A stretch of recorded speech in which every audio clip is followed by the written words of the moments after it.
Hey everybody, it's Lon.TV, and it's time for your weekly wrap-up. And this week we're going to be covering a bunch of topics, including a development, I think, about Newegg and their Connecticut sales tax issue that we covered last week or the week before. I'm going to give you some woes as a YouTube Red subscriber that I wanted to share with you because it was kind of absurd as to how the company was responding to it. We're going to talk about some sponsored content feedback I got from a viewer, which I thought was a good discussion point. We're going to talk about Linux compatibility on some of these mini PCs and how to know something is going to work ahead of time. And I'm going to give you a little bit of an inoculation, if you will, about expensive laptops that may appear on the channel from time to time and my thoughts about reviewing expensive laptops versus inexpensive ones.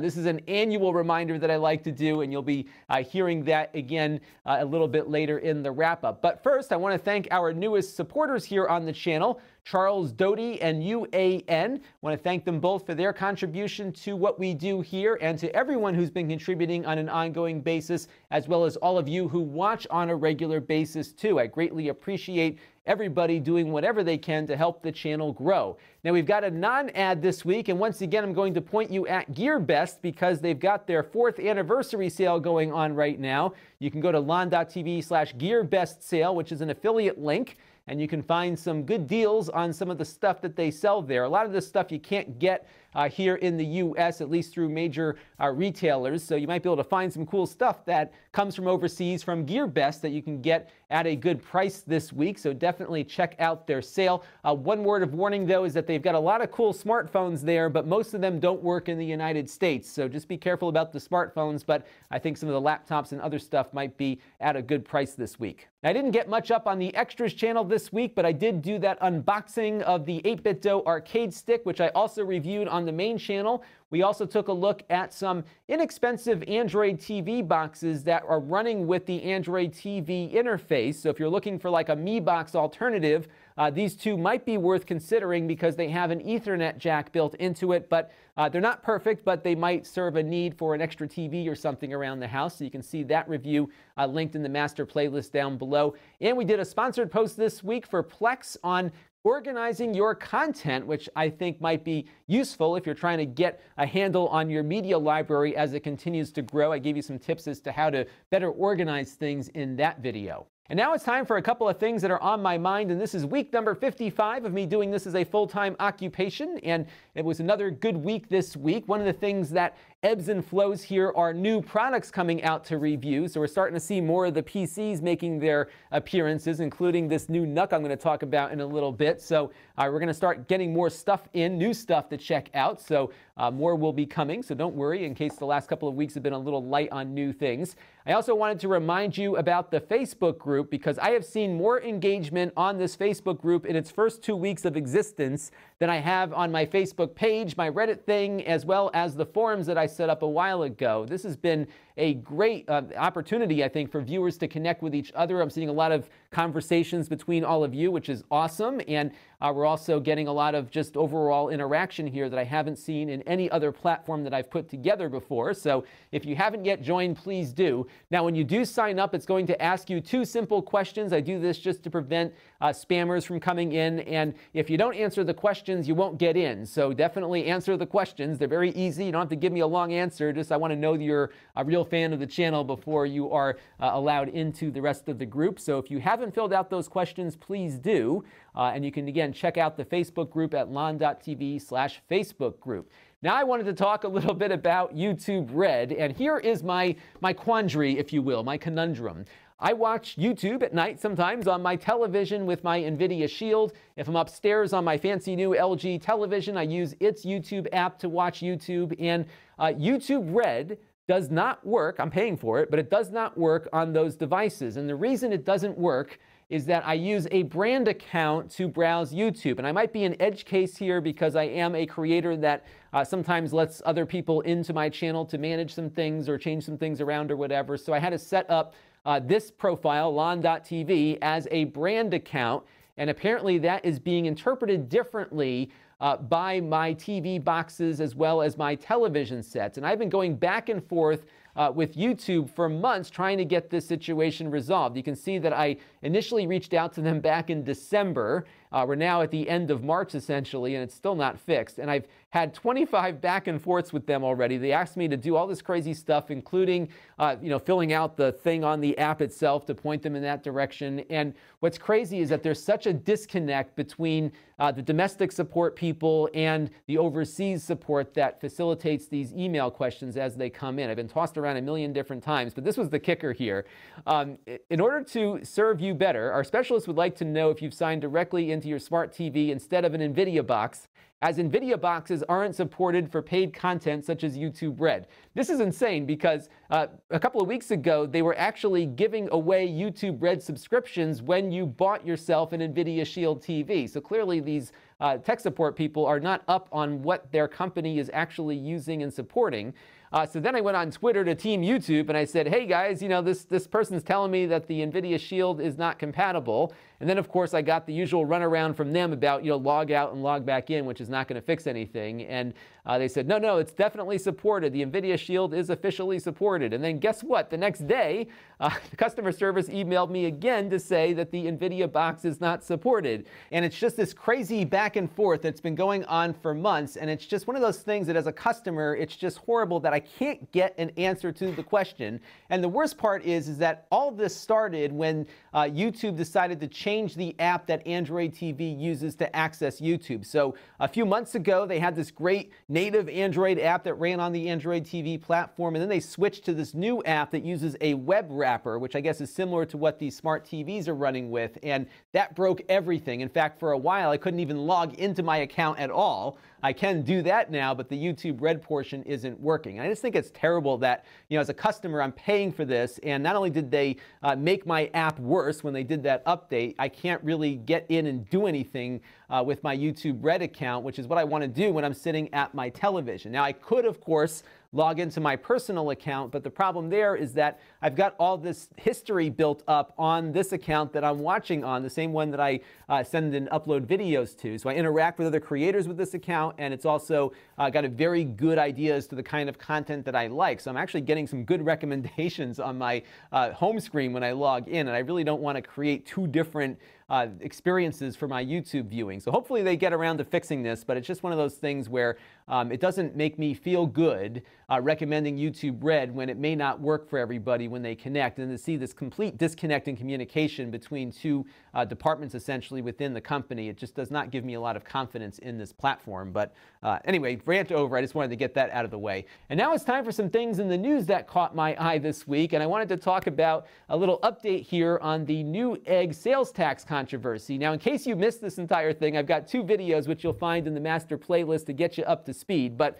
the too long didn't read on this is that Newegg voluntarily turned over data from their Connecticut customers to the state of Connecticut. The state of Connecticut, in turn, then billed all of those Connecticut customers, or at least most of them, for back taxes on items that they bought from Newegg that they didn't pay sales tax on. And those Connecticut customers didn't pay sales tax because Newegg does not collect Connecticut sales tax. And Newegg's choice was to either turn over the data or they could start collecting Connecticut sales tax moving forward. And they opted for the path of least resistance for them, which meant to turn over the customer data to a government without a court order, subpoena, or any other kind of legal action, which really angered me and many of you. And as such, I'm not recommending them as a retailer anymore to purchase from. But needless to say, late Friday night, like 1:40 a.m. Saturday morning, I got this email from Newegg to our valued Connecticut customers. I'm surprised they didn't put valued in quotation marks because they certainly don't value us all that much anymore.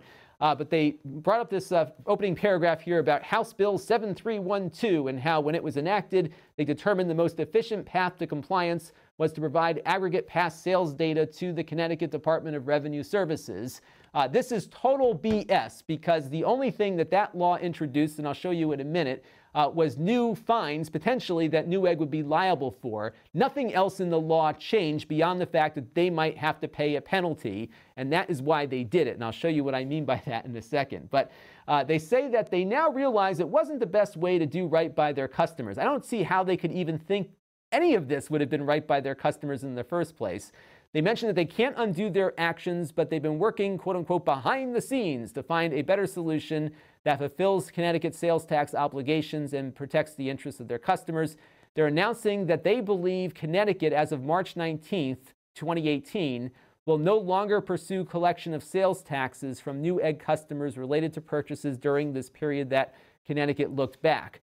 Now, if you got a letter that was dated on or after March 19th, Newegg says they're going to try to help you not have to pay the tax that Connecticut says you owe. But for everybody, and I think everybody who got one of these letters, they didn't get it on or after March 19th. They got it in January or February. I don't think there's any more letters pending on this, but if there are, perhaps you've got a way out here. So they send this out to everybody, but most of us have already had to pay the tax, and they're offering absolutely zero in the way of compensation or apology to the rest of us. In fact, they didn't even say they were sorry in this email to everyone else. They just said it wasn't the best way to do right by our customers. The fact that they can't even use the word sorry or apologize, I think is pretty indicative of how they feel about their customers. And just to show you how full of it they are, this is House Bill 7312, and this is the law that Newegg continually refers to in communications to Connecticut customers like me and maybe like you. But the reality is here, nothing really changed in this law. The only thing that changed in regards to this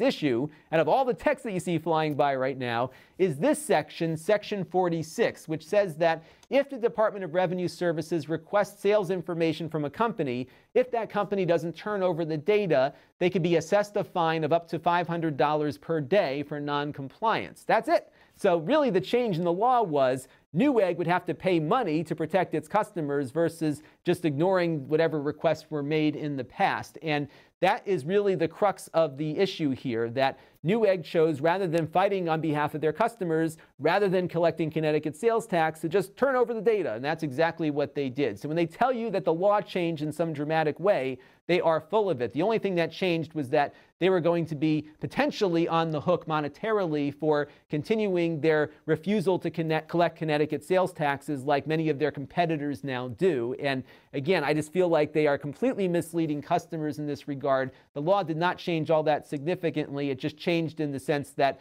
Newegg may actually have to pay a fine or go to court to say that they shouldn't have to pay it at all. And I think they probably would win in court if they took it that far. But they decided that you're not that important to them, so they'll just take the data and hand it over to a government agency without a court order. So that is what happened there. Another thing that occurred related to this issue is something that appeared in the Hartford Courant the other day, in that many scammers now are picking up on this. So as you're hearing about these tax things going out to customers, scammers have been impersonating the Department of Revenue Services and emailing people in Connecticut, telling them to pay their taxes online for these prior purchases.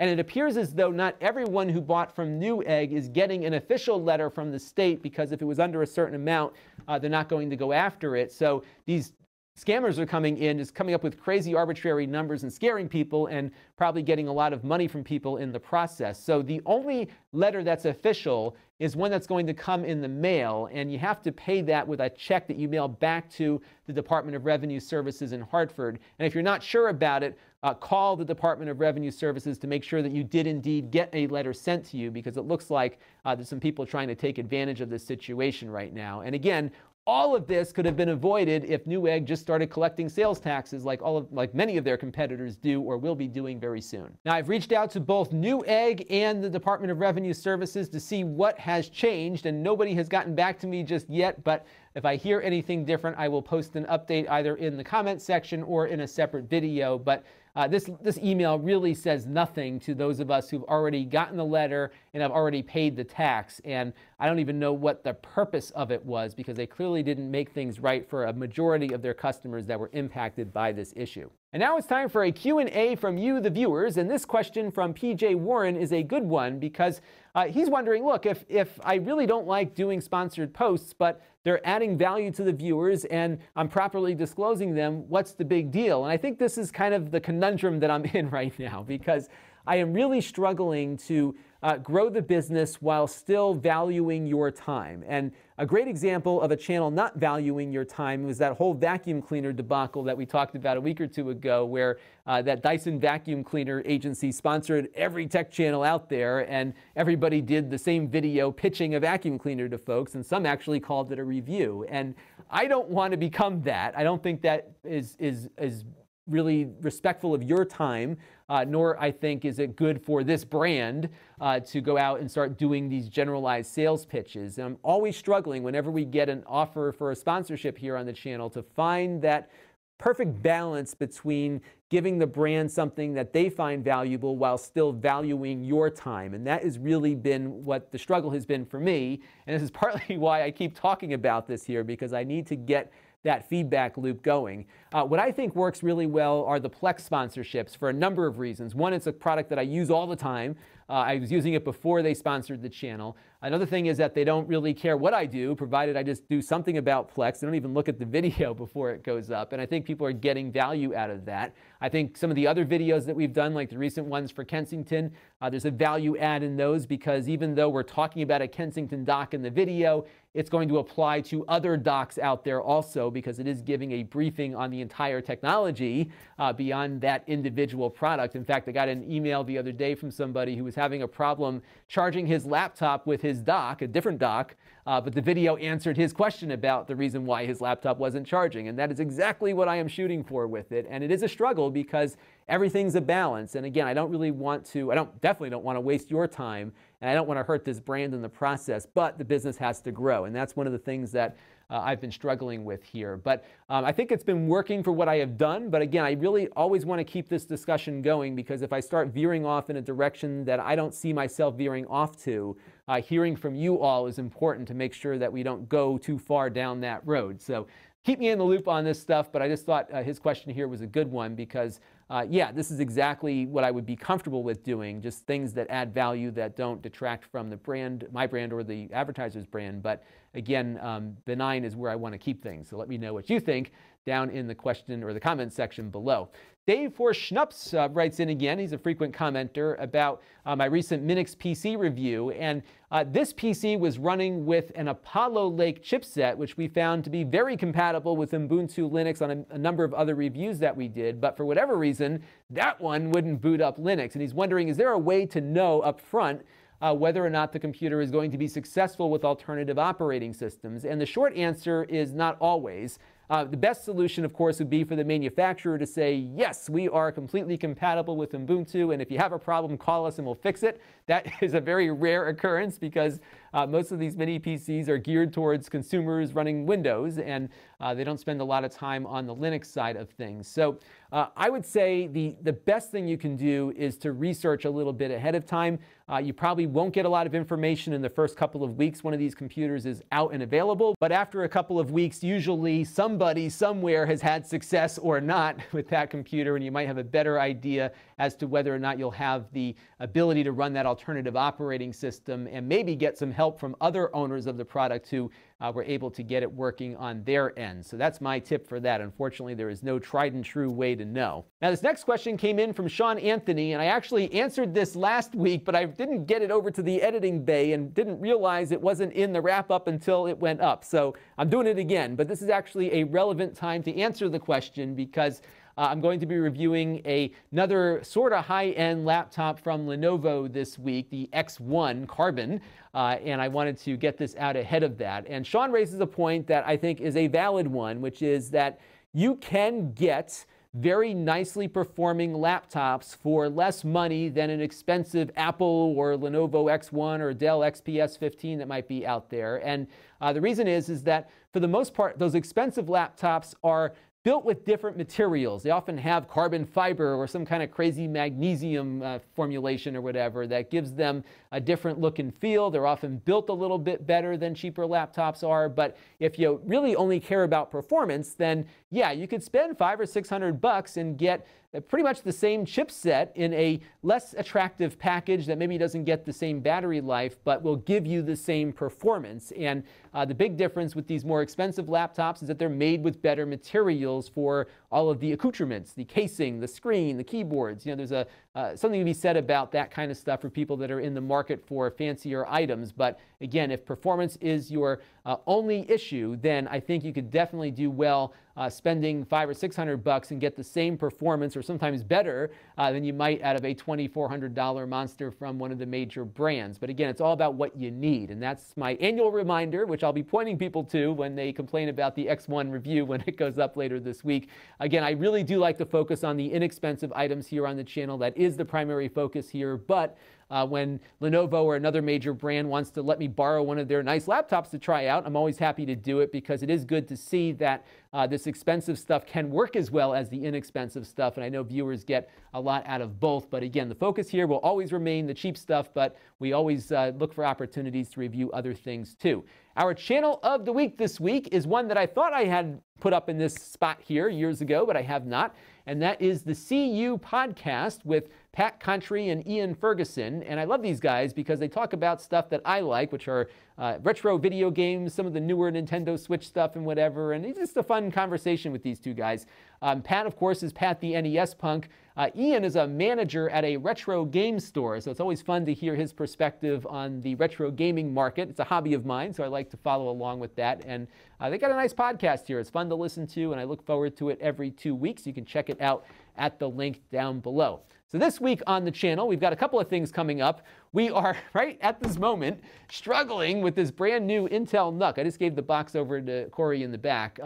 This is a new chipset from Intel. This is the Gemini Lake chipset, which replaces the Apollo Lake chipset, which we were looking at in these cheap PCs last year. So you get a cheap PC. In fact, this one sells for about $125, give or take, bare bones. And what we did a little earlier today is we put RAM and storage in there. We installed Windows 10, and now we can't get the graphics driver to install. And this is one of the issues you run into when you've got a brand new chipset. You have to find all the drivers, and sometimes there's a little mix-up somewhere in the early days of these products. So we're struggling with that, but we hope to get it resolved in time to do a review this week. I was hoping to have that review up tomorrow, but given today's experience, we might have to take another day or two on it, so just be on the lookout for that.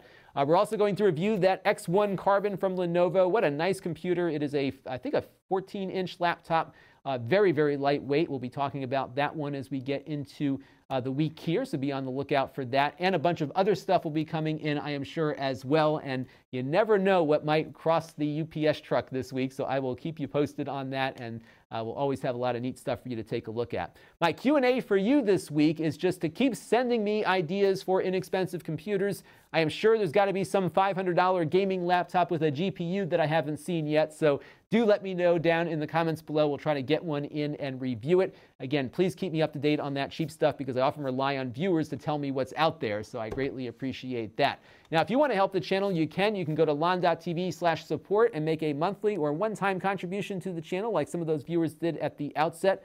I still support Patreon donations, but donor box is my preferred method at the moment. We also have an ongoing program with Plex, where if you sign up for a free Plex account, no credit card required, we get a little commission from that. If you sign up for a Plex Pass or gift a Plex Pass, we get a little bit more. So if you are looking to play around with that media serving application, take a look with those links there.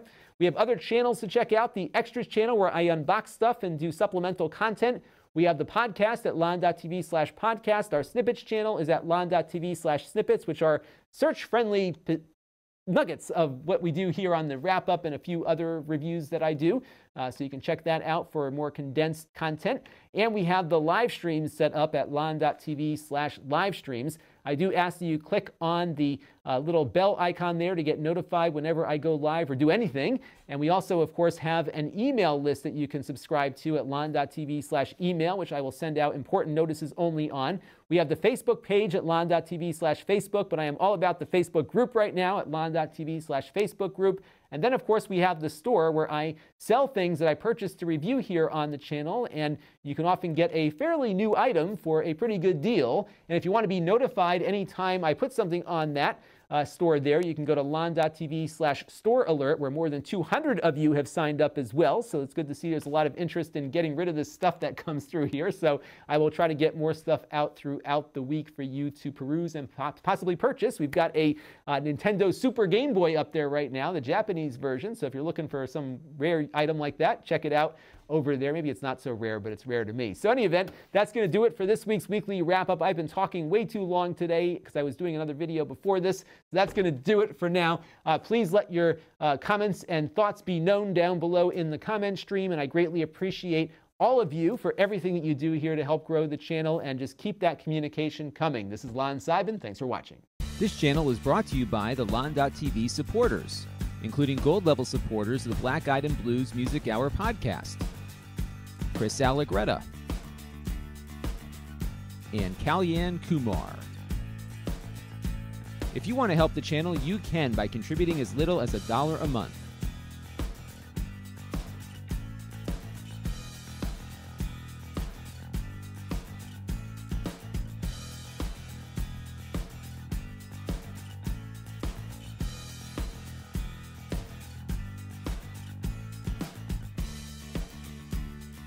Head over to Lon.TV/support to learn more.